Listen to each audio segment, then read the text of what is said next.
Welcome to Deb Talk with your host, Deb Darling. On this pod, I'll be asking the hard questions that life throws our way. What some are scared to talk about and others wish they did. Sex, cultura, kids being assholes, overeating, butt sex, shitty jobs, and so much more. I'm on this journey of getting to know myself and others. So come join me! Welcome to Deb Talk with your girl, Deb Darling, and I am here with my amazing guest, Miss Alisha. Hello. Welcome, welcome. Thank you for having me, Miss Deb. Thank you so much. Absolutely. I'm so happy that you're here. I'm excited to be here. Yes. So please tell everyone who you are, what you do, all that good stuff. Oh, wow. Well, I'm Alisha White. I'm an author. I'm a mother. I'm a deacon at my church. I kind of got a couple of things going on, but most importantly, I am the author of Unspoken Truth. It literally came out April 1st. And so that's who I am. That's who I am. Yes. Well, welcome. And can you tell us a little bit about the book? Okay.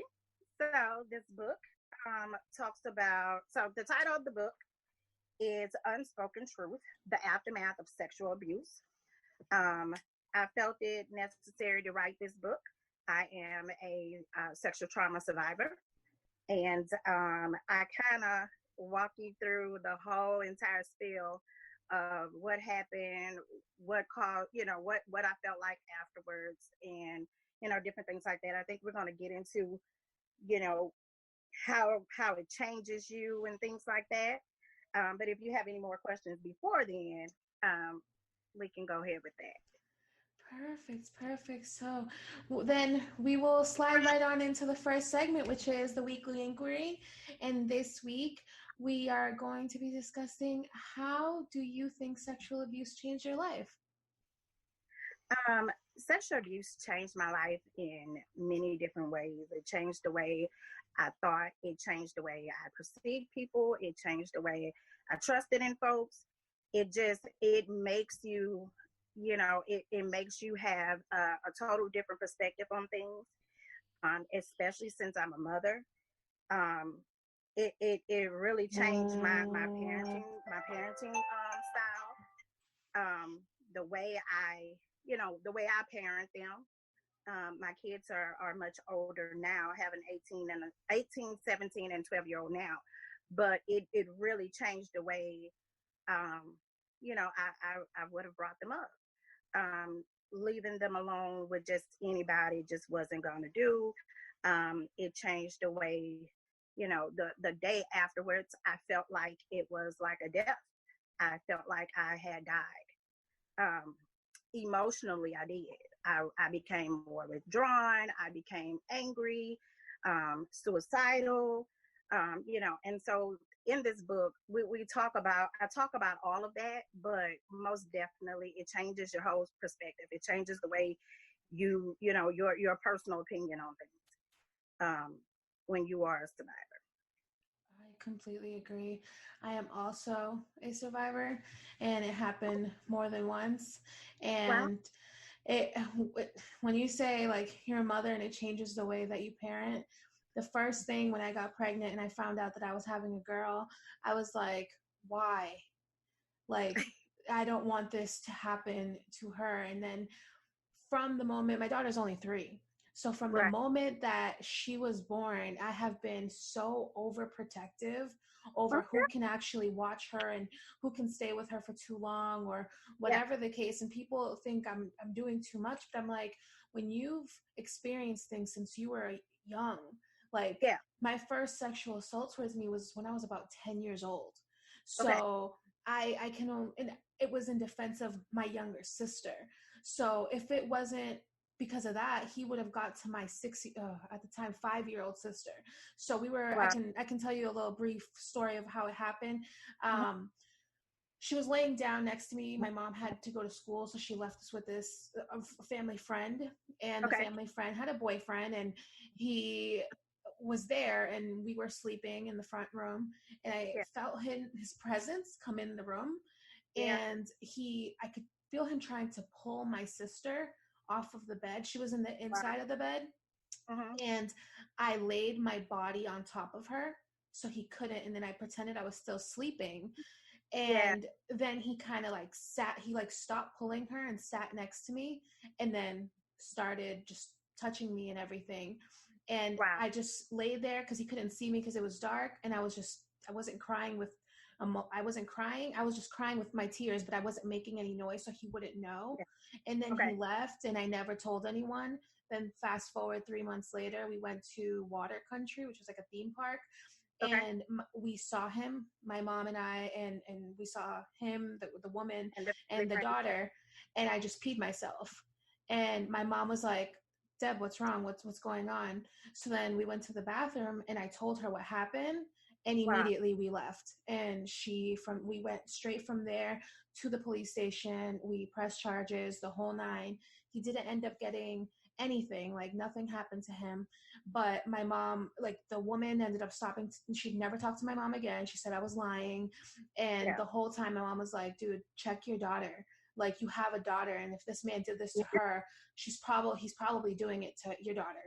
So Yeah. that was the first experience. And then after that, I've experienced rape.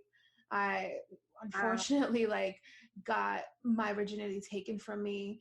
And from that moment on, when you say it it changed my life forever. It was Yeah. like, I feel like I started going to therapy, but even the therapy didn't help, in the sense where I just looked at men as just sex objects. And Yeah. I just was just giving myself to people because that's what I thought I was worth. And I Yes. did not value my body. I did not value myself the way Wow. that I should have. Yeah. So now when I think of my daughter has her father in her life and her grandfather in her life, and it took me a minute to be like, not everyone is a bad person. Yes. And I understand, then family members started doing things like when I was younger, and then that comes to mind, and I'm just like, shoot, it could No. happen. It could be anyone. It could be a Yeah. grandfather. It could be a father. And now that she's so little, I am very against anyone watching her if they have a Yeah. partner or anything like that. The only people that have actually stayed with her has been her step grandmother and she's a grandmother now, and the grandfather and her father, and that's it, and my mother. But that is it, because of the fear that Oh. somebody might do something. And I live with that fear every day. I Yeah. remember last year I walked into my daughter's daycare. It was a home daycare, and the woman told me it was just her and 2 other employees. When I walked in, her son was there, grown man. And I was Yeah. like, who is this? And then Yeah. she's like, oh, that's my son. He's certified, like he's good.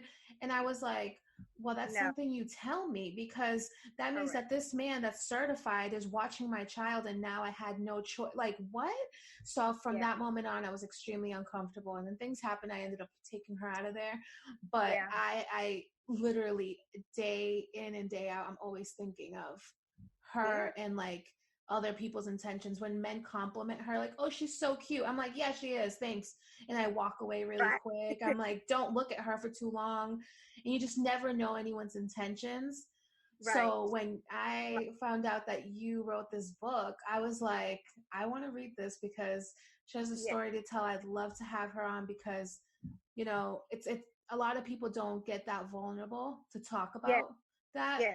So what was it that really was the trigger to writing this book? Well, quite honestly, what ended up happening is it was so weird, but God actually put a mandate that I write the book. Last year I was laid off from my job. God showed me that I would be, losing my job. And I was made to sit at the house and just write this book. Now, going back just a little bit, I think the press was for me to write the book was because, I was completely healed and whole in that area. Like now I forgive my uncle. Like, and so let me just back up. At 11, my uncle molested me. Um, he was like my all, my everything. He was like my favorite uncle. Came and saw me every day. We studied, we played games, and he would help me with my homework. When I would come home from school, if something happened good at school, I couldn't wait to get home and tell him all about it. And so the very first time that I was ever left alone, I myself, my mom left and went to choir rehearsal, and left me with my two siblings. And from there, because I was nervous, I was just 11. I walked up the street and got him to come and sit at the house with us. And so while he asked my sister and brother to go out and get on the swing, and there I am, in this house. And then from there, I was asked like, okay, are you a big girl or are you a little girl? And I'm like, of course, 11, I'm a big sister to two. And so, of course, my answer is going to be yeah, I'm a big girl. Okay, well, let me show you what big girls do. And so from there, that's how that happened. Immediately, I was able to, get out of there. But that was like so surreal for me. It changed the way I thought about, even in regards to leaving my children at home alone. Like they were like teenagers, when I first left them at home alone, because, even though there was no one here, at the house, it was still unnerving. Also, it changed the way, my first two children are from a previous relationship, but I've been married 14 years now. And that changed like my whole mindset in regards to even dating. Like I dated my husband for a year and a half, and he had never met my children. And my thing is that I had to make sure that I knew exactly who he was, before I can bring him around my children. Because at this day and age, at one point it used to be little girls that we had to worry about, but now we're having to worry about little girls and little boys, and that's, it's just such a huge issue. And so in writing the book, Unspoken Truth, I talk about a whole lot of stuff in the book, because I need people to understand that, okay, don't just tell me, okay, well, that happened a long time ago, get over it. Like, until you have to go to sleep with your pillowcase is soaked in your own tears, until you have to, go to school and see young girls still trying to experience dating and having a boyfriend, and oh, you got a first crush and all of that stuff, until you've gone through that kind of stuff. And it has made me cringe, to even think about some of the stuff that, other girls was doing, at our age in high school. And it's like, okay, it changed my whole perspective, because, with me, I felt like, okay, yeah, someone took it away from me, but I'm just not going to just give it away, and I understand that a lot of people typically think the opposite of that. But for me, I was like, I knew that was painful. I knew it was hurtful. What I'm finding out more so here lately is that, 9 times out of 10, the people that are molesting have already been molested. And so I've never, ever, ever had any notion or any thought process as to, okay, someone did this to me, so I'm going to do this to someone. I know how hurtful and how painful that was to have that happen to me, to, have someone walk into my living room and walk away with, with all of my insecurities, all my dignity, everything. I mean, like, he literally, like, That's a great word. All your dignity. That's, oh. Yeah, he walked out with everything. I mean, then, so not only that, when I did have to go to the emergency room, and because my mom was away at choir rehearsal, I literally had to call an aunt, to come and take me to the hospital, which was like a 30-minute ride out from where I live. And so she had to come, 30 minutes. So I had to sit with his saliva on me, with his, with all of his DNA, all of that on me, and so yeah, it causes you to think totally different. It changes the entire game, because that night was just like horrific. I remember being in the hospital room, and I was able to stare at the clock on the wall, and all it did was confirm that, okay, Alisha, you've been here way too long. My parents weren't there. So, I mean, like, my whole support system just wasn't there when I needed them. And so I talk about all of that in the book because, when you go through this, if you don't have a good, strong support system, that is definitely key to your healing process. And when you don't have that's the reason why therapy and counseling doesn't work. That's the reason why people are going out and victimizing other people because they just have that. And so, that's pretty much where, I remember the next day thinking to myself, last night I died. Like, the night before, I just died. I felt hollow. I didn't have any emotions. Like, I was emotionless. Like, I didn't want to think about nothing emotional. I just didn't want, I wanted to just give up. I wanted to walk away from this thing called life because it was too painful to put it into words. Also, I lived in I was staying in Zachary at the time, and it's a small, at the time, it was very, very small, more country. Now it's becoming more city, but in the time when I lived there, everybody knew everybody. So of course this story is being told repeatedly to everybody. And so, I didn't have anybody to talk to. The one person that I probably would have talked to is the same person that I would, yeah. What happened to him? Well, so my mom did make sure that she pressed charges, and he did, in fact, end up going to jail and doing some jail time. And he is still, in fact, today on the sex offender registry. Oh, that's So amazing. he can't. And what was so crazy about that is a couple of years ago, I received a message via Facebook, and it was from a probation and parole officer. And she's like, hey, you were involved in a sex crime in 1992. And I'm just like, oh my God, like, to say that, it was like someone had took the Band-Aid and just ripped it off. And so I'm just like, oh my God, like I worked so hard to kind of like mask this and push this down, and here you come and you've just reopened the scab. And so I'm like, okay, well, I got to deal with this, because either I'm gonna deal with it, either I'm gonna face it, head first, or I'm gonna just let it tear me down. And so I had children that I needed to live for, children that I need to make sure that I'm here as a mother to be able to pour all of the things that they need from me into them. And so I had to figure out what was I'm going to do.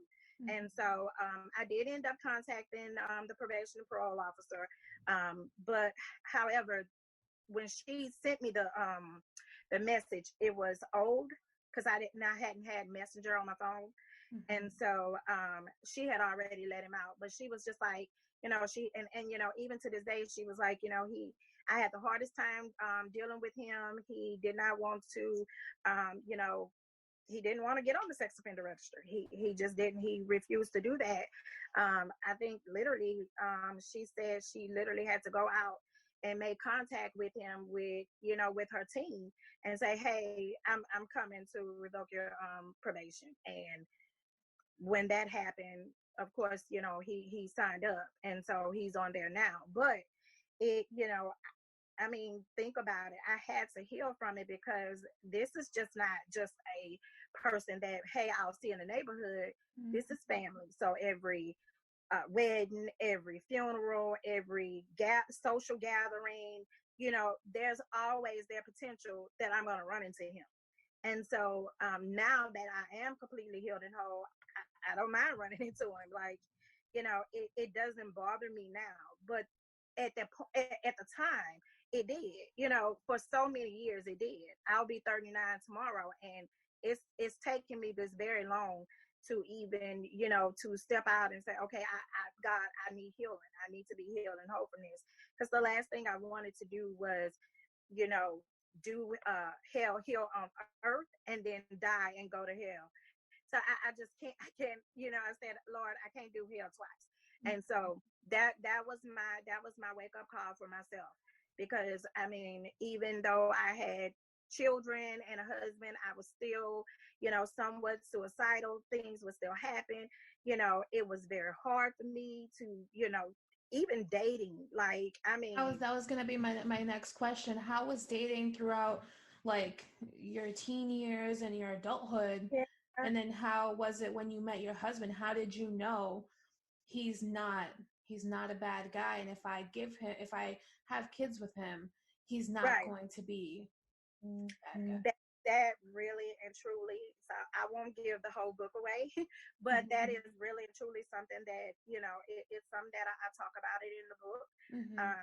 It was one of those things where I had to like completely have faith in God and listen to his voice when he says, this is who I've sent for you.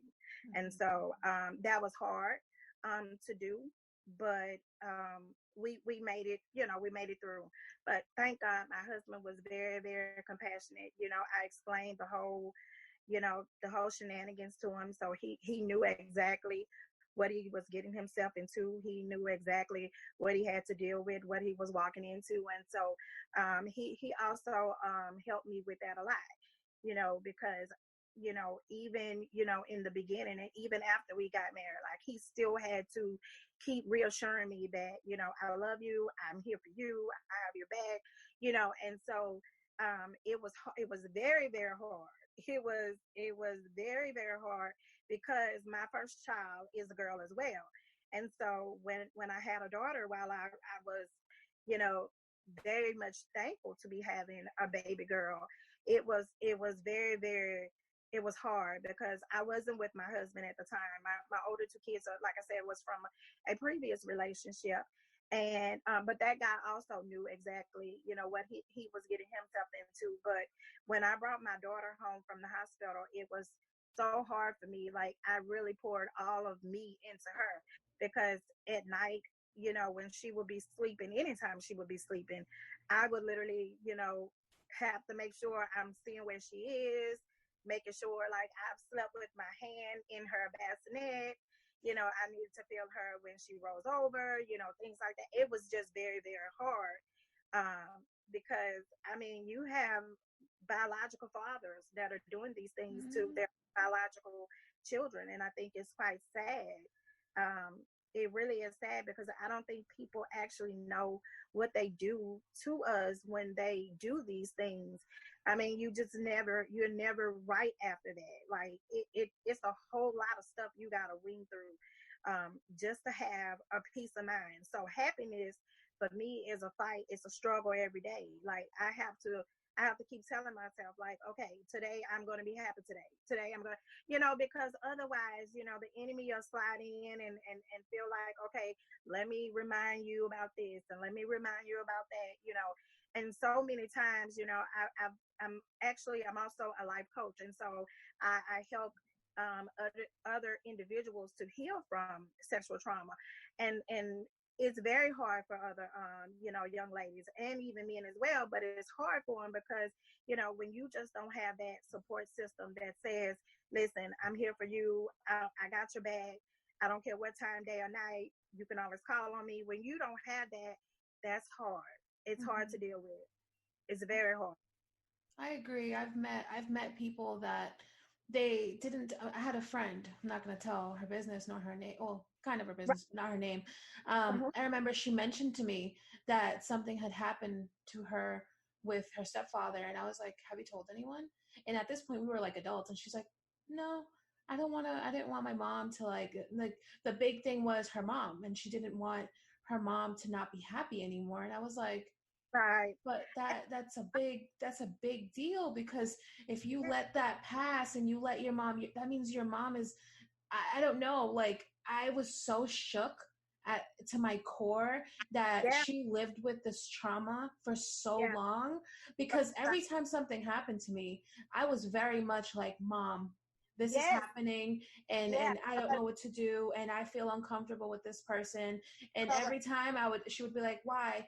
And I would tell her, and she was like, say no more. You don't have to, like, and it Right. sucks because in Hispanic culture, everything is, you have to give a kiss on the cheek to everyone you walk in, Oh my God. or Yes. you're rude, you're disrespectful, you're this, you're that.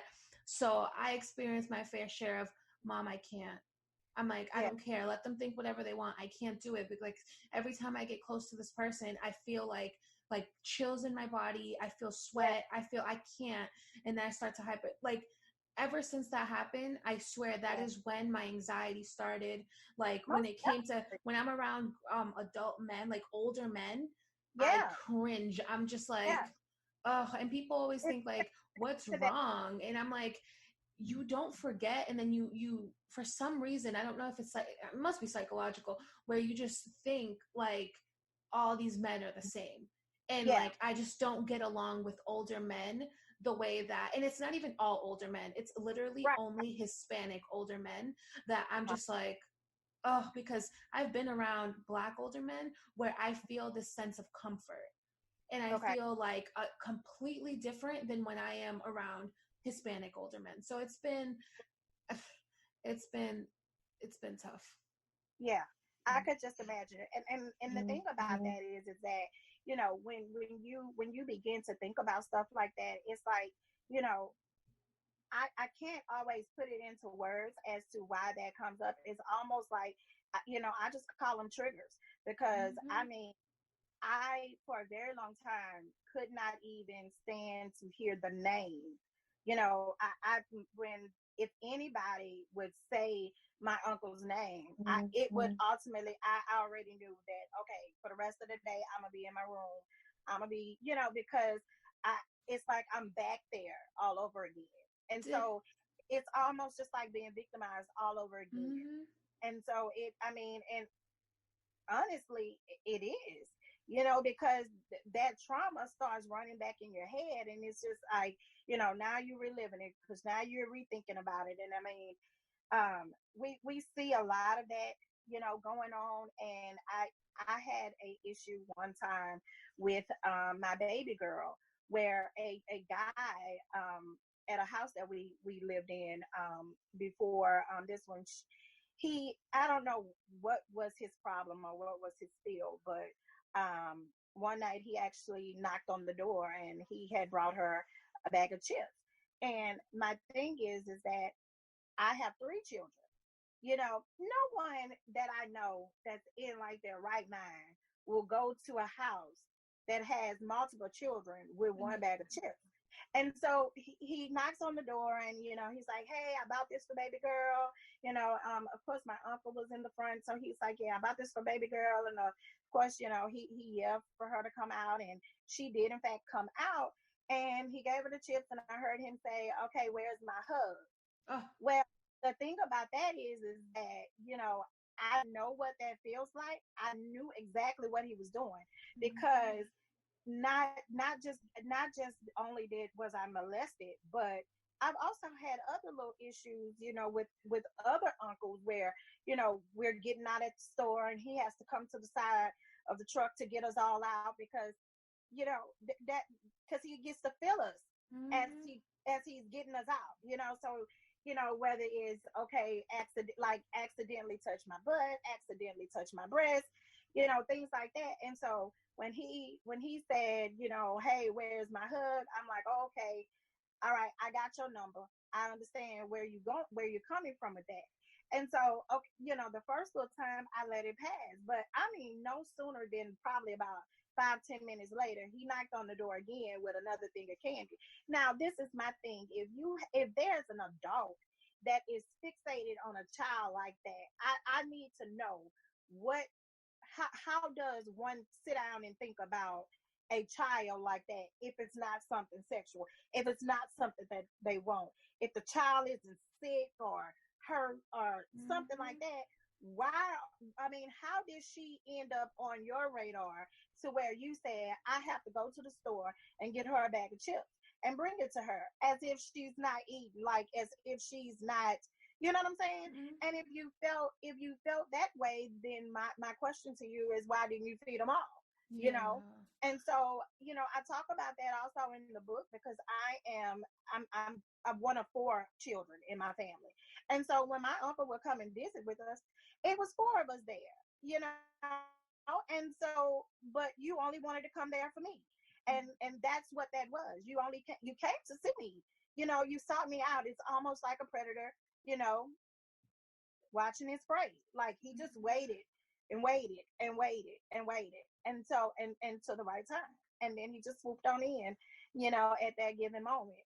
And so that's why I think, parents need to be very, very cautious about who they leave their children with, because 90%, and that is a huge number, but 90% of molesters are done by people that we know. I've read that before. Done by strangers. Like, Mm-hmm. imagine, 90%.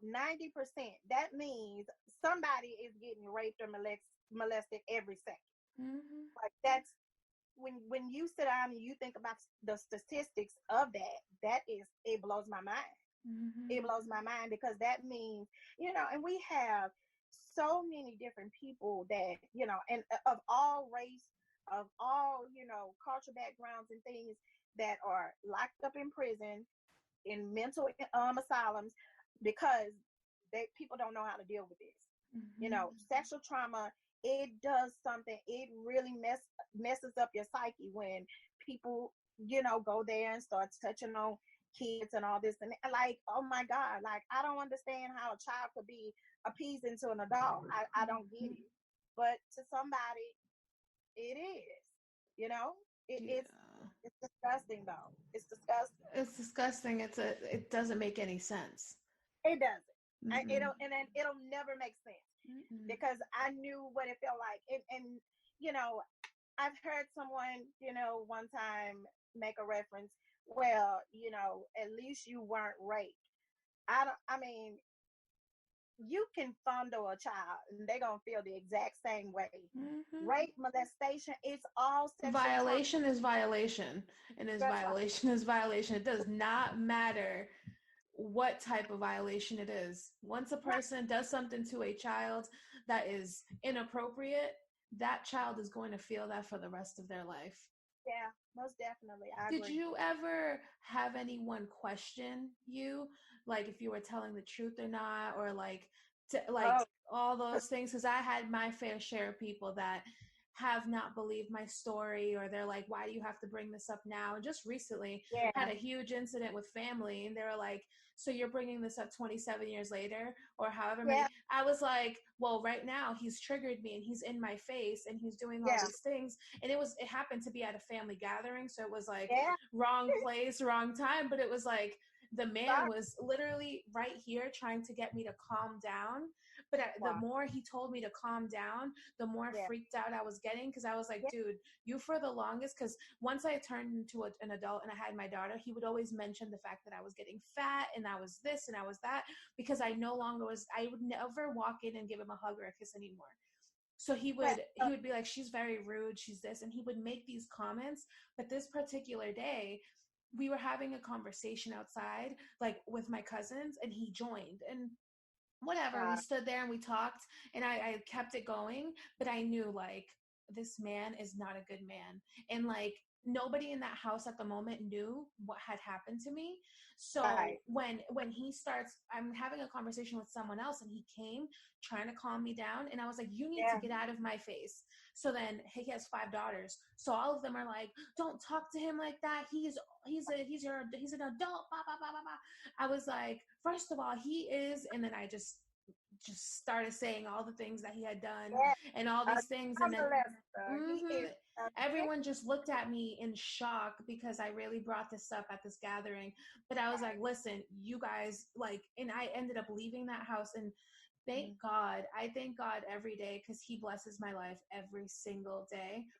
God Yeah. had something, like he was watching over me. And I'm so sorry to say this, but I was a little drunk, and I ended up driving from there, because I couldn't be there anymore. And I felt Yeah. I couldn't stop crying, and I ended up going from there to my house, which was probably a 25-minute ride. And I drank enough to like feel it. So Yeah. I was like, God is watching over me. He wants me to get home. I ended up going home at like 2:30 in the morning. And I got home and I was talking to my daughter's father until like 3:30. The next day he had to go to work, but he stayed up just listening to me as I cried, and I just was hyperventilating, and I was so upset because everyone just didn't believe me. And Yeah. like the whole fact that I brought it up so much later in life, Yeah. I'm just like, I wasn't going to say this back then. I wasn't going to ruin you guys' relationship. He has 5 daughters. So what Right. do I look like being like, or 4 daughters, sorry, 4 daughters and a boy. So I was like, this is insane. So that was the most recent time that someone didn't believe me. What was your experience with that? Oh God. Okay, so you're gonna get me in trouble, but I'm gonna tell you. Um, so it was. Oh my God. My so no one has actually told me that they didn't believe me, but their actions have kind of shown that they didn't believe. I think I think it's kind of crazy. If you tell me, okay, Alisha, XYZ, did something to me, and I'm related to them. Well, if you're at my house, X, Y, and Z is not coming. You know what I'm saying? Mm-hmm. But I've had that happen as a little girl. After writing the book, I kid you not, I didn't ask for permission. I didn't ask for anybody's input. Um, Initially, I was worried. I was like, okay, I don't want to say this and I don't want to say that. And then, finally, I was just told, like, hey, speak your truth. Mm-hmm. Because when you speak the truth, it sets you free, but it also helps to set other people free. Because by me being able to say, hey, this is what happened to me, it could prevent that from happening to you. And so while everybody, kind of brushes sexual trauma under the rug, it's all fine and dandy when it's not on us. But until it comes knocking on your door, it's like, Mm-hmm. okay, I really don't want to deal with it. I don't want to know what's going on about it. It's like, okay, but do you realize that had you have said something before, because I mean, realistically thinking about it, you think you're going to be the only one that's going to get violated, Mm-hmm. by this person? He's a predator. Whatever thoughts that could have been formulated in his head to say, hey, I'm going to touch little girls, that didn't go away. I don't care how you cut that. It didn't go away. It's something that will continue to happen, until they actually have to go to jail for it, or, you know, or they die, you know. But it's definitely something that they, we have to tell the truth, because my thing is that when I wrote the book, I wanted to make sure that people understood that there's life on the other side of being victimized. You don't have to just walk around and just be a survivor or a victim. That don't have to be your name. You know what I'm saying? It's like, I am much more than a victim of sexual abuse. I am much more, I have more things to offer the world other than what someone did to me, in a dark room. I have so much stuff to offer. And so, as opposed to being victimized all over again, I just let the cards, land where they lay. And hey, if it lays in your lap, then hey, I need you to deal with it, because I've dealt with it for years. It's been on my plate. I no longer want that anymore. And so I took back my power. I took back my control. Maybe a couple of years ago, my aunt died. One of my aunt passed away. And before she passed away, she was one of the only ones that said to me, that she thought I had lied about it. And so that she told me that when I was a little girl. And so I never forgot that. And so, like, right like as I was, it just so happened my healing process was already, I had already begun the healing journey when she was sick. And so I was like, okay, this wasn't something I wanted to put on her plate, which she had all this other stuff going on. But, I knew that I needed to do this for me because I didn't know how long she was going to be here with us. And so, honestly, I was like, okay, I wrote a letter. I threw it away. I said I was going to send an email. I didn't do that. And so finally, one night she ended up calling me. And, I was just like, either she's going to say, yeah, I believe you, or she's going to say, no, I don't, or whatever. She's whatever. And so at that time, I just didn't even care anymore. But oddly enough, when I brought that to her, to her memory, she said, she apologized to me. She adamantly and genuinely said how sorry she was, for that happening to me. And if she said it, she couldn't remember if she had said it or not, but she did, adamantly apologize to me. And I was grateful.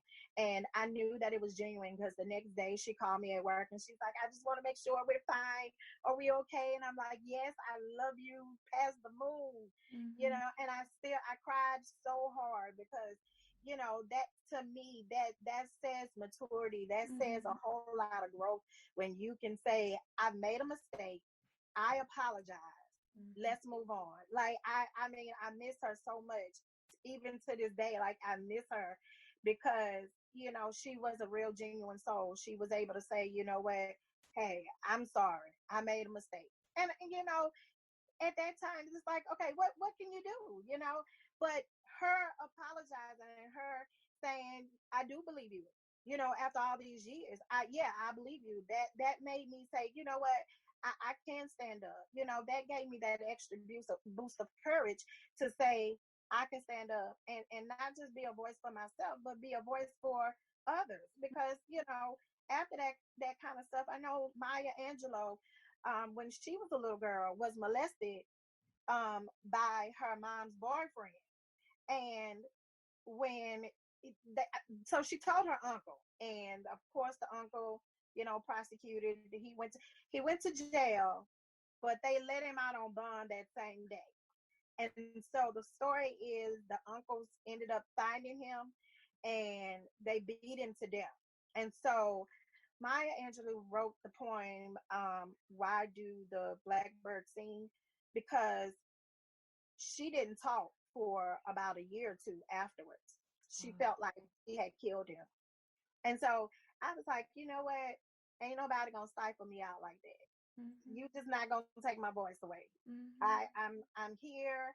I'm strong. You can hear my mouth a mile away. I'm gonna tell you just exactly what is going on. And this is what happened. Not one day did I, even when it happened, I immediately got up and I was like running, like for dear life, and I can remember, running out of the house trying to pull up my pants all while running out at the same time. And I'm like, you know what? I don't care who say what, I'm gonna tell. Because I knew that it was wrong. It was hurtful. Because this was somebody, when you trust somebody and you put your eggs in their basket and they do something like that to, adamantly just hurt you, because you had to literally go out your way to do that. That means, nobody should ever know what color panties you have on, as a little girl, unless it's your mama. And that should be because she helped you to put them on. But at 11, come on now, why are you under my clothes at all? You know what I'm saying? And so, yeah, I'm gonna tell. Yeah, and I did. And like, and I was grateful that I was not one of those children that said, oh, because I hear this a lot, I didn't tell mom because I didn't want, they told me if I told that, they'll hurt my, well, that's an adult problem to me. Let the adults deal with that. If mama, I'm gonna tell you exactly what such and such said. Now he told me if I tell you, he gonna kill you and daddy. Now I done told you, you done been warned. But as a child, it's up to you. You supposed to protect me. I'm not supposed to protect you. And so I'm I'm angry and I'm outraged with the amount of babies that are feeling like they can't go tell their mom. They can't tell because they trying to save face for mama. Like mama need to be saving face for me. I'm sorry, mama, love you to death, but no, I'm sorry. That's not how that's supposed to go. How did your mom make you feel comfortable enough to know, like, my mom is going to believe me, my mom is going to understand? And same with your aunt that took you to the emergency room. I'm gonna be honest. I didn't have nobody sat me down and talk to me about sexual abuse, sexual anything at 11. Um, that was a judgment that I made. Just so happened I was very mature at 11, and so I made that call. Like I said, I knew that was wrong because of the way it made me feel. You know, just the way he made me feel in that moment, I knew that this was just like not right. It was horribly wrong. And so, you know, I know that if somebody is doing something wrong to you, you go and tell. And so honestly, when I got out, girl, when I hit that front porch, them steps was probably almost imaginary for me because I don't ever remember going down them. Like I was running for my life. And I was out there in the street, like trying to flag down cars, like somebody stop, somebody help me, because I knew that this was something that was wrong.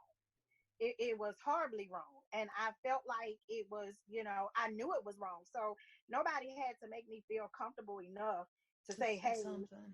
Yeah, I mean, it was just one of those things. Either you're going to believe me or you're not. But when I called my aunt, and I'm going to be honest, I didn't know at the time, I didn't know the difference. As an 11-year-old, I didn't know the difference between rape and molestation. And so we heard the R word, but we never knew what molestation was. And we didn't know what rape was, but we've heard of that word. So immediately when I called my aunt on the phone, I immediately say to her, hey, I need help. My mom's at choir rehearsal and, such and such just raped me.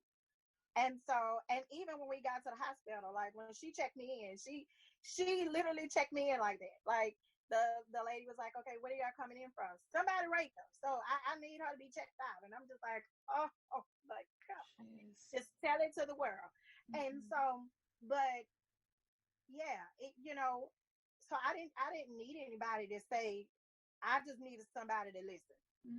And having a daughter and your sons, have you sat down and had those type of conversations? I'm sure you've had those conversations with them numerous times. How did that go? Because I know that my daughter is young, and the more she starts talking, and I know that as soon as I realize that she's very receptive now, but like when she gets a little bit bigger, maybe like at 5, I know that I'll start that conversation. So I just want some type of advice or something that to know what to say to her.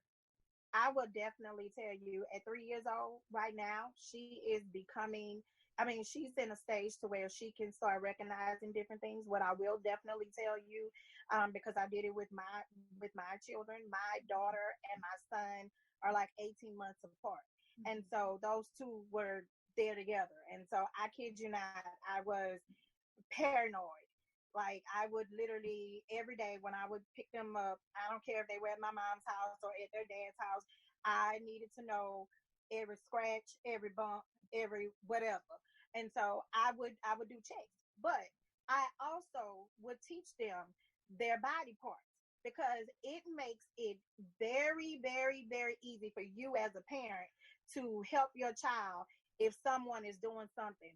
Because, if somebody just was playing and roughhousing on the floor like most people do, like, oh, let me blow on your stomach, let me blow on your arm, and you accidentally hit a part that you're not supposed to be blowing on, then, hey, she will probably feel like, okay,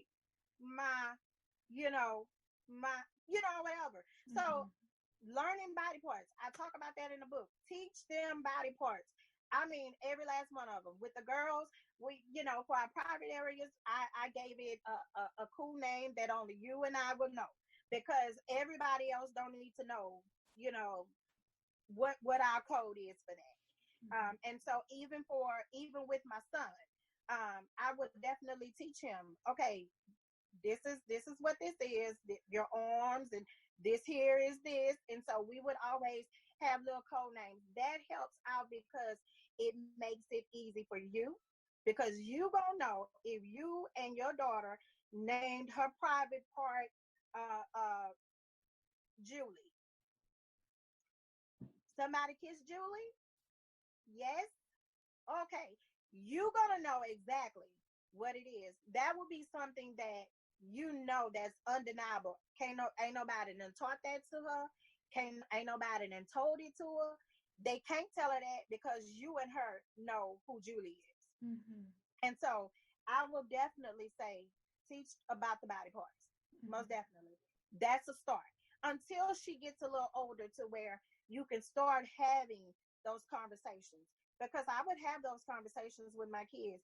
Like, we started off naming the body parts, but I would always ask, have somebody touched you here? Have somebody touched you here?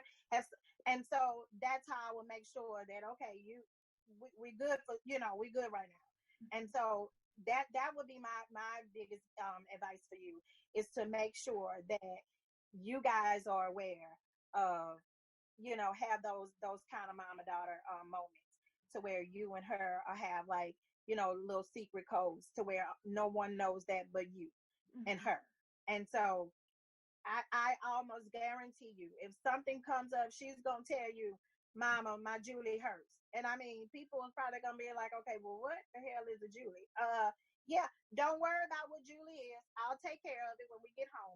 But it gives you, like, wait a minute, it's gonna probably send you into like a state of panic. Like, I need to check Julie and see what's going on with Julie. But most definitely, I mean, Julie could hurt from anything, but at least that something is going on down there. Mm-hmm. And something, meaning, I mean, whether it's a rash or whether she irritated it herself or somebody touched it, but you would definitely, keep that open. I would definitely teach body parts.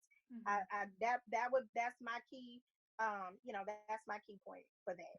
Mm-hmm. I would most definitely say, because when you do that, that makes that easier for you. And so if you have to go and, talk about that in court, then of course that will be something that only you and the baby would know. Hold on. I just had a question in my head, and then because I just stopped going off of my list because I like to really get into these.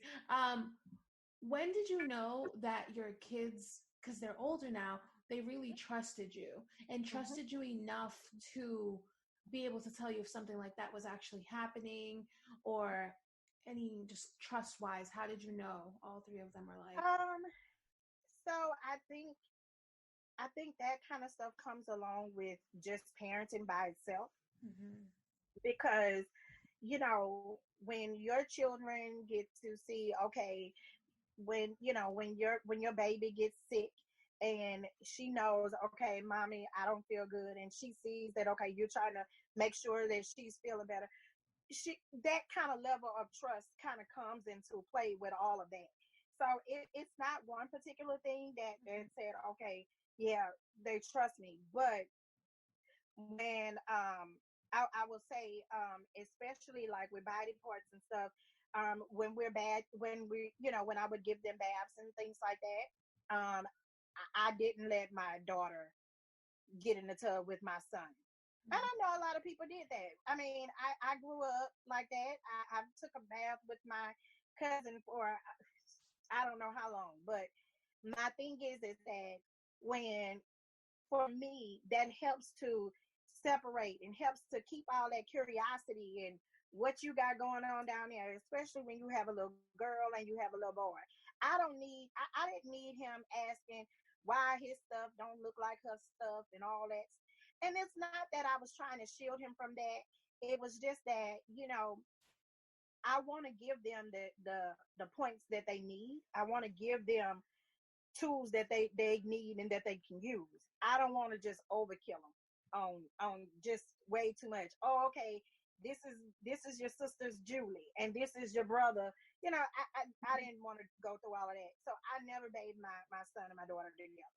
They literally took a bath separate, and so, you know, they get to know, you know, as you kind of doing those kind of having those little intimate moments with them, they are definitely learning and being able to trust you in those moments, because you are, you know, after you give them a bath and, you know, you clean them up and dry them off and you get them situated and tucked down into bed, it's a level of security that comes along with that.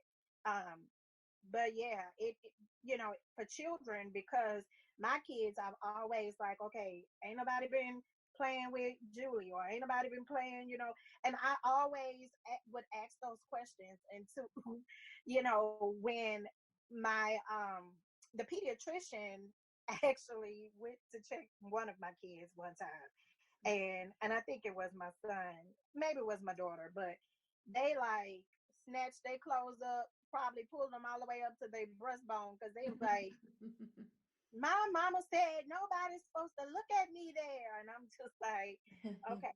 And so then I had to step in as a parent, because the child is absolutely correct. Mm-hmm. That's exactly what's supposed, nobody is supposed to look down there. But for the sake of medical reasons, you know, she has to look. But I can tell, you know, that made them very uncomfortable. So I knew that we were in the right playing field. You ought to be, you know, uncomfortable to take your clothes off in front of other people. That should be, you know, they should have some level of, you know, being uncomfortable in that realm. So because as long as they are being uncomfortable, that gives you that window of opportunity to be like, oh, okay, well, yeah. So they know their clothes ain't supposed to come down with nobody other than me. And so that's how we had to explain it to my kids when we were at the doctor. And you know, we talked to them and was like, listen, I'm right here. She's just gonna look down there for a second, check you out, and then we, you know. And so that was the way that the pediatrician was able to check them. But otherwise, they was getting ready to go bananas on the table. Oh, that's funny. What does the future hold for you? What do you think of everything that you've experienced and all of that? What do you think the future Well, has in store? right now I'm in the process of starting a nonprofit. It's called SWAG. It stands for Sexual Wellness Advocacy Group. Because I definitely want to be, you know, I'm an advocate for, you know, survivors. I feel like I have always been an advocate. Even when it happened to me, I had to advocate for myself because there was no one there to advocate for me. And so when I, you know, when I learned how to, I don't know why God gave me a voice, but when I tell you, it's like now you can't shut me up. You know, you done heal me from the inside out. These wounds are, you know, I don't go to sleep and, you know, think about that, or I don't have, you know, any intimacy issues anymore like that, you know, because, you know, somebody grabbed you a little too rough, or somebody snatched me this way, or, you know, I don't have any of that anymore. I mean, there was no remnants left of that after I, you know, was healed and whole from that, because, you know, I gave all of that over to God. And so my thing is that I want to make sure that other individuals are understanding that just because something bad has happened to you don't mean that has to be your life story. When I leave this earth, I don't want to just be recognized as, you know, Alisha White, the survivor. No, I want to be recognized as Alisha White, as the perfect mom, the perfect wife, the perfect daughter. You know, that person that says, hey, look, I'm an advocate. I'm gonna tell you just like it is. I'm gonna help as many people as I possibly can, you know, and that's my thing. So I'm, you know, every day there's something that comes up, you know, about sexual trauma, and I'm all over it all the time, because, you know, I think it's one of the things that sets us back, you know, decades, because I feel like, you know, I possibly could have been farther along in life, you know, than I am now, had that not have happened to me. However, it is where I am. So, you know, I take it in stride. I honestly, it built me up in ways that I didn't even really, think about, until I started writing this book. And it was just like, okay, yeah, like I don't know who Alisha White would have been, had that not happened to me. You know what I'm saying? And it's not to glorify the monstrous behavior that, that he caused upon me, but it is definitely to say, you know what, I survived that. Anything else that, the enemy has to throw my way, I know that I'm a survivor. And Mm-hmm. so, you don't have to be a victim, forever. You can move from being victim to survivor. And that's where I am right now. I'm a survivor, and I'm helping individuals. I'm helping other victims become survivors, because, this is just, it's not, it doesn't end just with me. And my story is not just my story.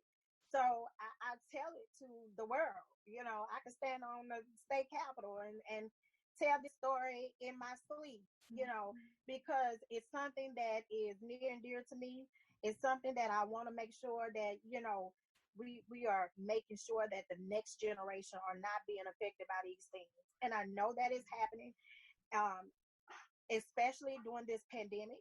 I don't know all of what has gone on through this pandemic. I know that there's probably going to be masses of people that have come out of the pandemic because you've had to be locked up with your rapist or your molester or Mm-hmm. a predator, And so, that's what I'm here for. That's what I'm here for. And so, I mean, I'm a ride it till the wheels fall off. God gave me this. I didn't choose to be molested. I mean, it chose me. And Mm-hmm. so, I'm an advocate, and that's definitely where I'm gonna lead it. I'm gonna always be an advocate. Good. That's amazing. That's amazing. That's why I made this podcast, to give people a voice and to Yep. help people know that they're not victims, and that Right. this is just a part of their story, and it Yeah. doesn't define who they are. Most And definitely. yeah, so I feel that completely, completely. So let's move on to the second segment, and that's the weekly shenanigans. And this is where we discuss Uh, BS that we've seen on the social medias this week. It could be a story yeah. that we heard or we've seen. It could be an amazing meme, picture, or video. And yeah, so would you like to start, or would you like for me to go first? You can go. You can go. Okay, so I read the story on Business Insider, and I thought it was really interesting because, as we know, um, Joe Biden is running for president, Okay. and Tara Reid is a woman. She's a woman that came out. She was a former Senate staffer, one of Okay. his former Senate staffers, and she has recently come out and accused him of sexual assault. Wow. Allegedly, he had said to her, this was back in 1993, Okay. I want to F you during the Oh, assault, right before the assault. He said it very low as she pushed away, and she remembers his knee pushing her legs open, wow. and their knees, their kneecaps clashing, and her feeling so much pain. Of course, it's all alleged, but like at the same time, I feel like women don't come out, especially Yeah. so publicly, if it's not true. And Yeah. like I get that it might be, it's very far and few in between of women that are Yeah. going to lie, Right. especially if they're going to lie publicly. I Right. don't think that it is something. So when I saw this, I was like, well, this ties in very well with our conversations. And Right. yeah, so what do you think? What do you think? Have you ever experienced anything like that at work, or anything where you felt like I can't work here anymore, or this boss is making me feel uncomfortable, or whatever the case? No. I think it's the way that I carry myself. I think that, I carry myself as a survivor.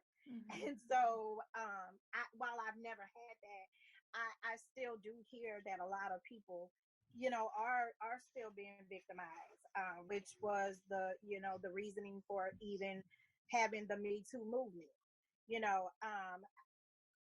honestly, there are some some sick individuals that will go out on a tangent and, and make up allegations that are not worth, even entertaining. But I think when, and I wish that they wouldn't do that, because when they do, that sets us back by decades. It sets us back because, like, we're already not believed. And it's not so much whether they believe us or not. Nobody really wants to deal with that, because it's a lot of agony. It's a lot of grief that comes along with that. And so when you are dealing with, when you have to deal with a sexual trauma, you don't just, you got to really get in there. You know what I'm saying? Like, you got to figure out what happened. It's a whole lot of investigation going on. And I'm going to be honest, there's no amount of money that somebody could pay me to say, oh, okay, yeah, no, I recant and take this back. There's no amount of money that could make me change my mind on that. I think it's, when individuals do that sets us back.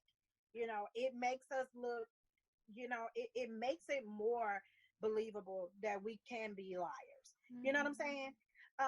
Also, even with the idea that people don't say anything, like right then and there, I know with the Bill Cosby scandal, like those women like waited decades. And I'm gonna be honest, and it's just my own personal opinion, and it's not to beat those ladies down, but my thing is that why didn't you say anything when it happened? Because it's way harder to prove it 20 something years later. Like, if you suppressed it for 20 something odd years, just keep on suppressing it, because it's over. You know what I'm saying? And not to say let's sweep this up under the rug, but come on now. How are we to say what kind of proof would we have? Because an email or a text message, any of that kind of stuff, that's just black and white. But when you got physical evidence and you knew that this had happened to you, like, why wouldn't you say that then?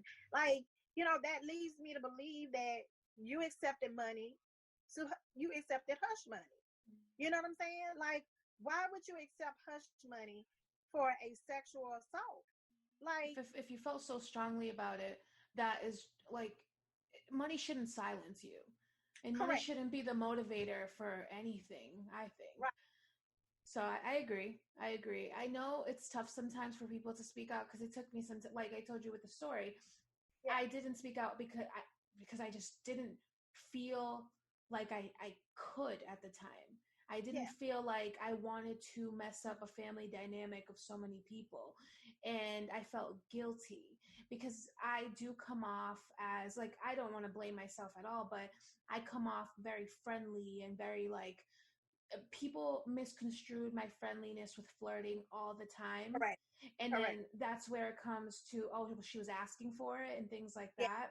So I always felt like if I said something, people would be like, well, this is how you are. Look at how you dress. Look at how you act and stuff like that. So that was my biggest worry. So me coming out so later on was more of a, damn, like, I've been holding this in for so long, and now you guys are forcing me to speak out. Like, it was more of me feeling forced than anything.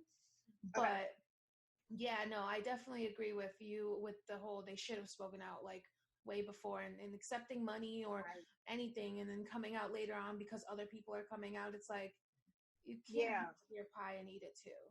Correct. And in regards to, I wanna go back and touch on something you said a little earlier.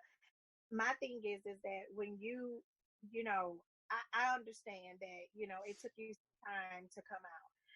I want you to understand, to me, when I hear that, that's completely different from women waiting 20 something odd years. You know what I'm saying? And so and this is what I want people to understand. Your voice needs to be heard, whether they believe you or not. Speak your truth, because if you don't speak your truth, then it's not going to help you. It's not going to help the other people that could potentially, this could potentially, because my biggest thing is that, my biggest worry in life is that I don't say something and then he goes and does this to someone else. else. Mm-hmm. Because, even when I was going through my healing process, I remember, crying out to God, and I'm like, okay, God, why me? Why was I the chosen one? And so I remember him showing me my sister on the swing set, and he said, had it not been you, it would have been her, and it would have killed her, because she wouldn't have been as strong enough to handle what I was strong enough to handle. Now, I understood that. I understood that. But that's my reasoning for saying, I have to speak up. I have to say, I just have to tell my truth. Because see, when you don't do that, it's just it limits, your feel. It limits all of, the way you feel, all of the crying. Like, no one really wants to even be bothered with that. It's like, okay, why are you crying? And you're just saying this now. You know what I'm saying? And it's not, and I don't want you to ever feel like, this is another thing that bothers me, to the umpteenth degree. Let me explain something. When, even as a young teenager, like 17, 18 years old, I would be at home alone, and I would take a bath and come out wrapped up in my towel, because I'm going to go into my room and lotion up and stuff like that. But my dad has walked past me with a towel, completely with a towel on. And it's just like, he don't even see me there. Mm-hmm. So I said all of that to say, I don't care what you wear. I don't care what you look like. That's just like going to the bank and seeing the teller with all of the millions of dollars on the thing, and you just can't help but to take you something. Mm-hmm. Like, if you're not going to do that, then I don't care what kind of package you was wrapped up in. I don't care what you had on, what you were wearing. As an adult, first of all, we should teach our children better. Yes. Because there are predators. We should teach our children better, because we don't want them to go out there and put a red bow on themselves and say, hey, open me up.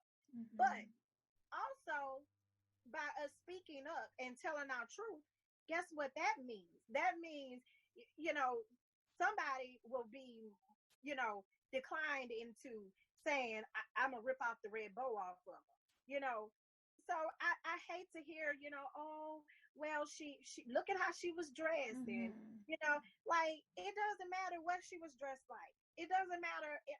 If she was completely naked, my daddy would know that I'll be in my room, lotioning up and stuff. Like, he gonna knock on my door before he come in. So I've lived in the house with a grown adult man, and I've never thought,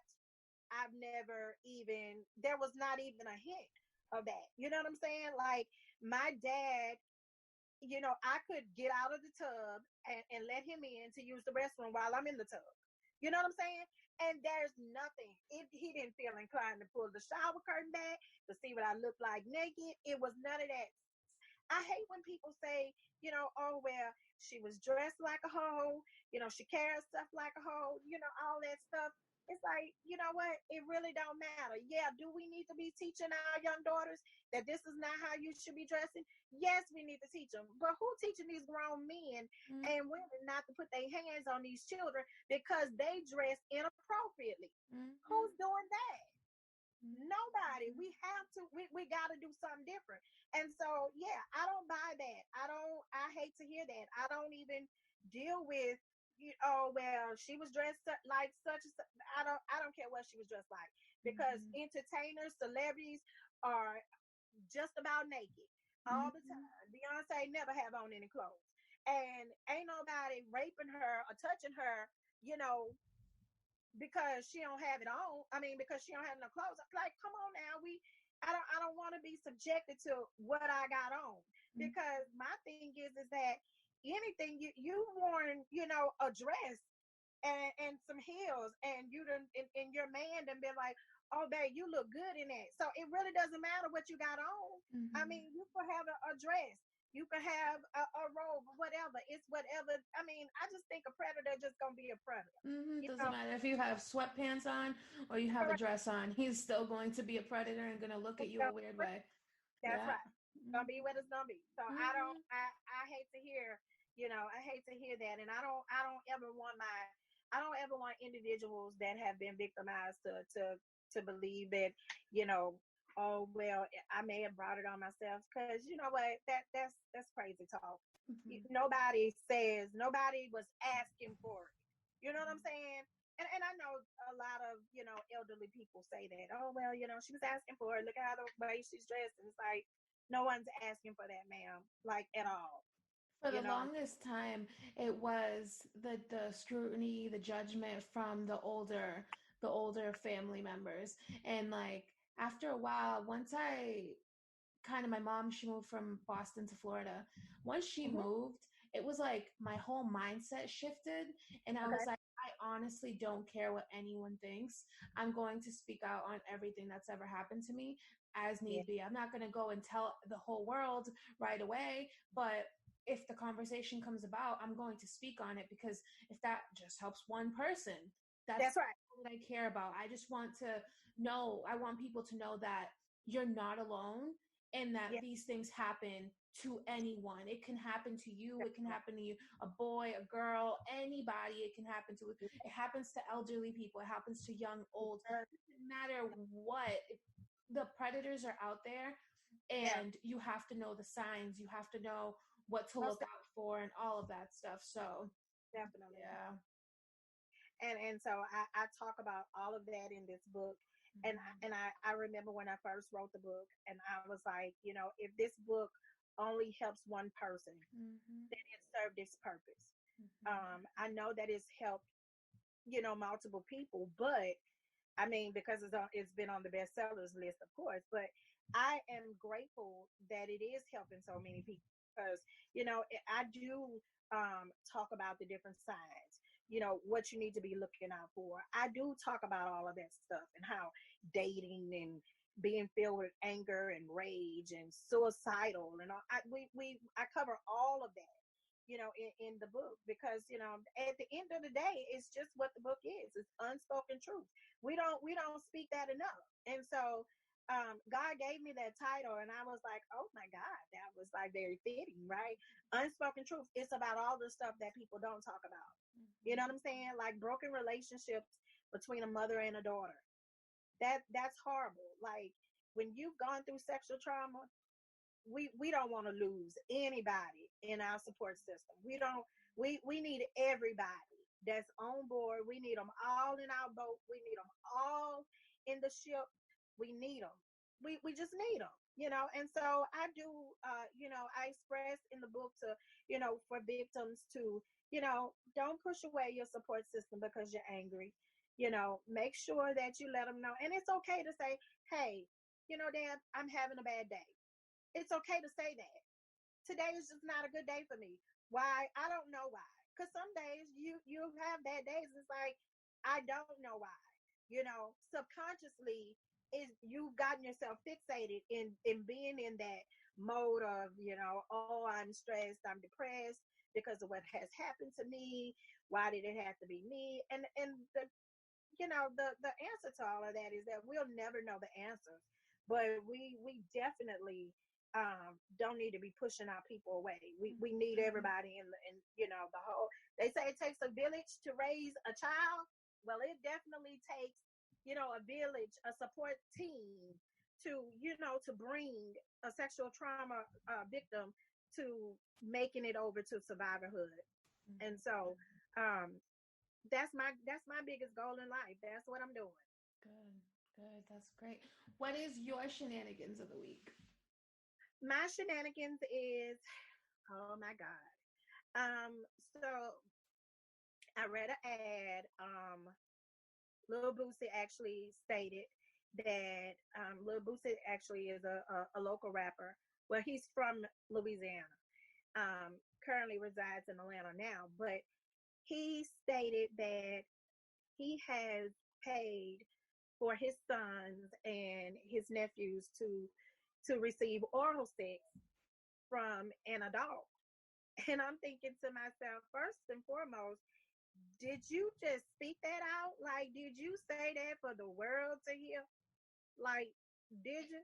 He kept And saying after that, he's like, I'm raising these boys right. I'm raising these boys right. I was correct. so mad when I heard him saying this. Yeah, and you know, oddly enough, he really and truly thought he really and truly feels like he's doing the right thing. Mm-hmm. But let me tell you something. That has been something that has gone on and I'm not saying about, you know, black men doing that for their sons, but they do, our black men do have a lot of, you know, extra stress added to their backs because you ain't supposed to be looking like this, don't walk like that, why you standing like that, why you want to wear skinny jeans, you know, like, let them be comfortable in their own skin. And so I think Lil Boosie issue is that he's thinking he's raising these children the right way because, oh, I ain't raising them to be no punk and you know all that old stuff. But at the end of the day, it's like, okay, do you realize that you are victimizing them? Do you realize that this may be traumatizing to them? I mean, just because, I mean, think about the pressure that that will put on a little boy that's 12 saying, yeah, you better go in there and you better, you know, have an erection. You better, you know, like, that's a Mm-hmm. lot of pressure to put on a child.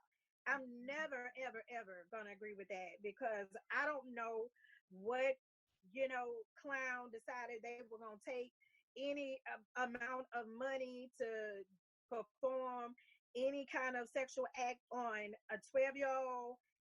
I don't know how high you got to be to do something like that. But I know you have to have some kind of drugs involved. I don't know. I think that it's disgusting. I agree. It's disgusting. It is. It's just, that's the only word that I can sum that up with. It's truly disgusting because I mean, when you think about an adult, I mean, this is some of this. This is similar, the same thing that has happened to Tyler Perry, and we still hadn't been able to get him out of a dress yet. You know what I'm saying? But it's like this happened to him. He didn't like this, Lil Boosie. Like, he didn't. You know, boys are victims as well. People don't think that though, and Mm-mm. in his mind, I can see his point of view. I can see that he real life believes that what he's doing is right. He real life believes that, and I'm like, real life, you know, CPS is gonna be knocking on your door like any Right? second I because literally, this crazy. I saw that video and I was like, so if I was those children's mother, I don't know, but I wouldn't Uh stop huh. until I had a whole restraining order on him and he would not get near my kids ever again. Ever Ever. again. Mm-hmm. Right. And so and my thing is that, you know, because Lil Boosie has, you know, he has multiple kids and he has girls and boys. My thing is that, are you paying somebody to have sex with your daughter? Mm-hmm. But if the answer to that question is no, then tell me, why is there a double standard? Mm-hmm. So you're not raising them right if you think you're raising the boys right. Like, come on now, are you kidding me? So yeah, that's my shenanigans for the week. I mean, if That is that's gonna absolute carry me for the shenanigans. next, Mm-hmm. yeah, that's gonna carry me for the next 2 weeks. It's Mm-hmm. like, yeah, I would not have thought that anybody would have. I mean, goodness gracious, I was just appalled at Mm-hmm. him even, and you said that for the world to hear, you Mm-hmm. know, for the So proudly on a live with thousands and thousands of people that are watching and listening. And like, I'm just, the word that you use, disgusting, is yeah, absolutely the best word to describe it because it's incredible that he thought he was doing something so big and macho by saying this to the world when in reality you look like a pig. You look yes, like, and because that's he like it's he didn't he's acting like necessarily a do it. Yeah, he didn't necessarily do it, but he is acting like a form and a type of predator himself. by putting those Yeah. children in that situation, because I don't think that he gave them that choice to be like, yeah, I want this or that. And even if still a 12-year-old does not even have the mental capacity to be able to understand that this is what I want. They kids barely even know what that is. You don't really know that what that is until you're like in high school, maybe, when they start talking about it and you start wondering and watching things and things. But at 12 years old, you do not even, that's just like a very foreign thought. Yeah. Somebody brings it up, they're like, ooh, or whatever. But so I definitely, disgusting, it absolutely was. It really was. And it, it threw me for a loop when I heard it, only because he was just, doing a live about Dwayne Wade's son. Oh, that was literally what my daughter's father and I brought up. That right there. I was like, you have some nerve. Yes. So so it's not okay for Dwayne Wade to support his baby in whatever it is. And don't get me wrong, I in some degree agree with Lil Boosie with the Dwayne Wade issue. And the part that I agree with is, no, he shouldn't be having a sex change today. Let his mind, let his brain formulate.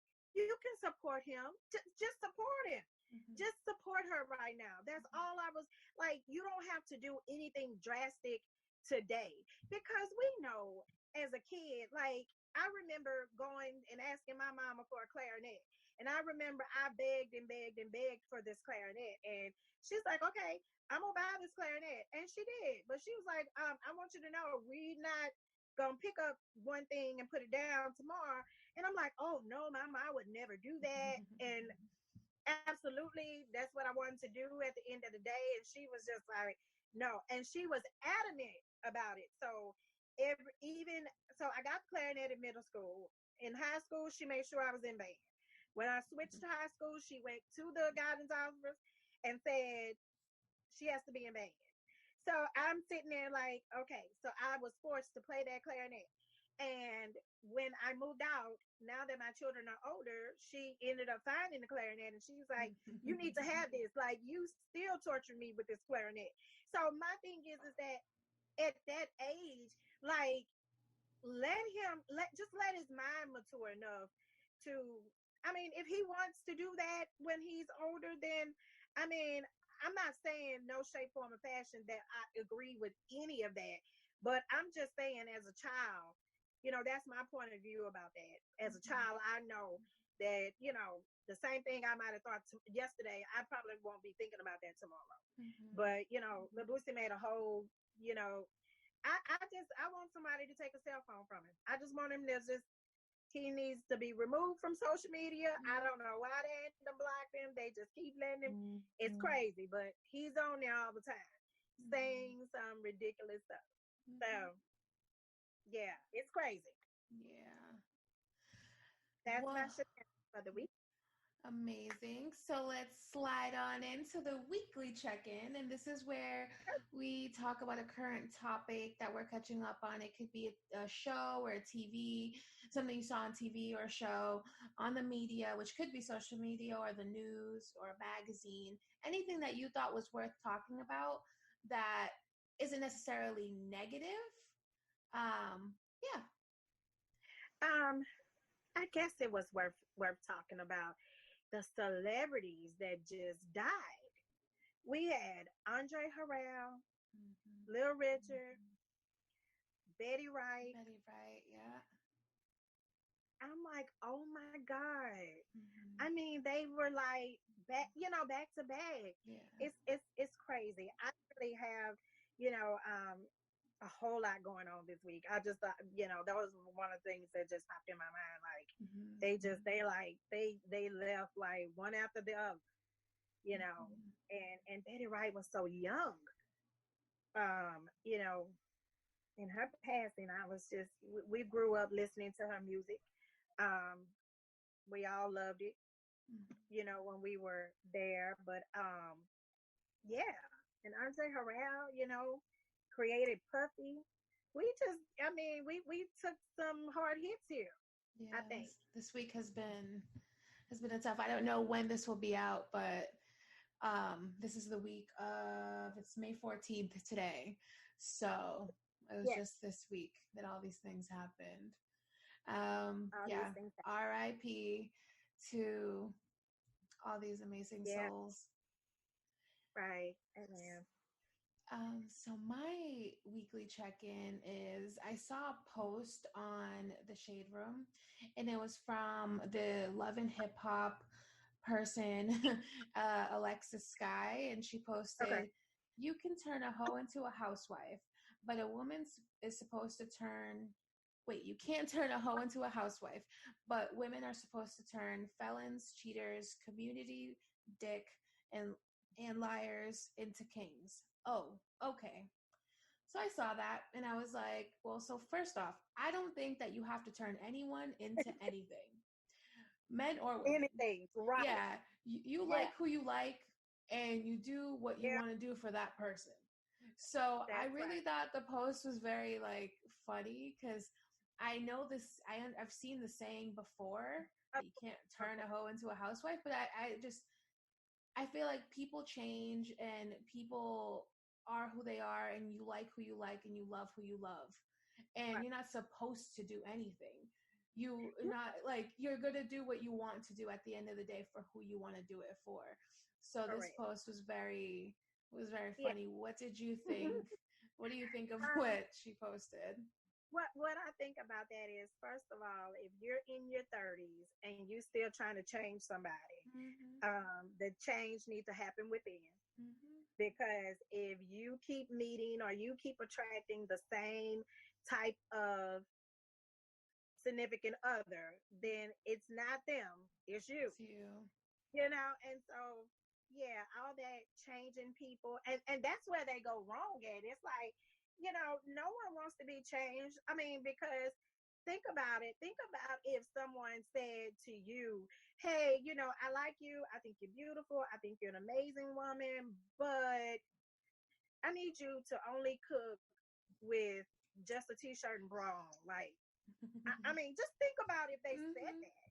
I mean, like, really? Is that how you, like, you know what I'm saying? Mm-hmm. We're having children and nobody wants to be, cooking like that. I mean, whatever. That was just an example, but Mm-hmm. I don't want nobody to get into a relationship with me saying, yeah, she's nice looking, she got a lot to offer, but I'm gonna have to fix her. Mm-hmm. You know, She's a I mean, fixer upper. Something like that. I Right. got fix her. I gotta fix her. So Mm-hmm. no, I don't wanna fix nobody, because first of all, I have children. So I don't want to have to be working on you. I I don't want no already grown know babies. you're grown babies, right? So, so no, Definitely. they don't pay income tax for grown babies Mm-hmm. like that. So I mean, I'm just like, I don't want. They don't have any extra benefits. Mm-hmm. It's a whole lot of cons on that. Mm-hmm. I need some pros. You know what I'm Yeah. saying? Like, I could take some pros along with the cons, but I can't take cons with no pros. Like, I Right. so yeah, that's pretty much where I'm at with that. Pretty Mm-hmm. much where I'm at with that. All right, so let's move on to our last segment, which is the listeners Q&A. And this is where I read and answer listener letters, but I don't have any this week. So do you have a story or a question that you have for me that you'd like for me to answer, or anything along those lines? What got you? What made you decide that you wanted to be a podcaster? So I always knew that I wanted to do something in Mm-hmm. entertainment, some type of entertainment, whether it be YouTube videos or like, but I knew I didn't want to, like, I want to be on TV ultimately doing Yes. something, whether it be acting or something, a personality on TV or on the radio. So then I started doing YouTube videos and I thought that was really fun. But then the editing process was like a lot. And I was like, I don't really want to do this anymore. And not that I didn't want to do it, but I wanted to reach a larger audience. I didn't want to just tell my story. I wanted to hear other people's story.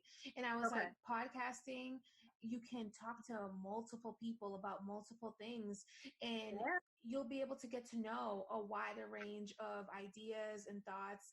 And I just thought that podcasting was my thing.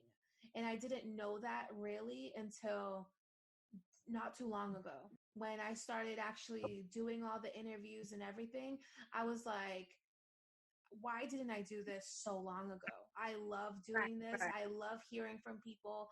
And as you can see, the conversations get so deep and they get so intricate. It's like, wow, I have the privilege to get to know these people on a deeper level that I wouldn't have if I didn't start this podcast. So that was my biggest thing with starting it. That is for sure.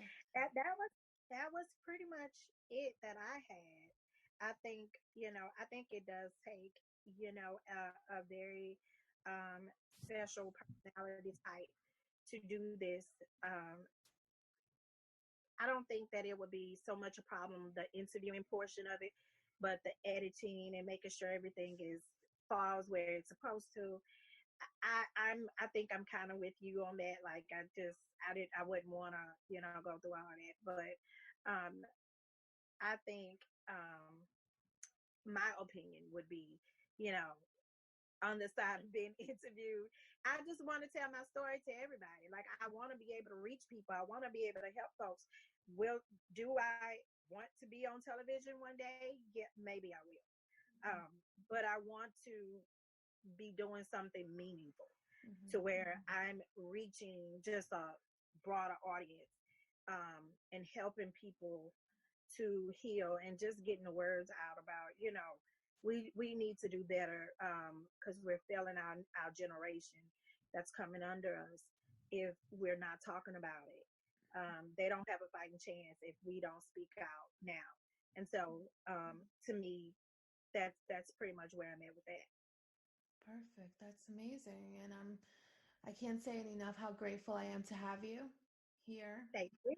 And as we wrap up, can you please tell the people where they can find you, where they can find your book, and all of that good stuff? I'm located on Facebook. I'm listed under Alisha Newbins-White. If you just Google Alisha White, I'll probably still come up.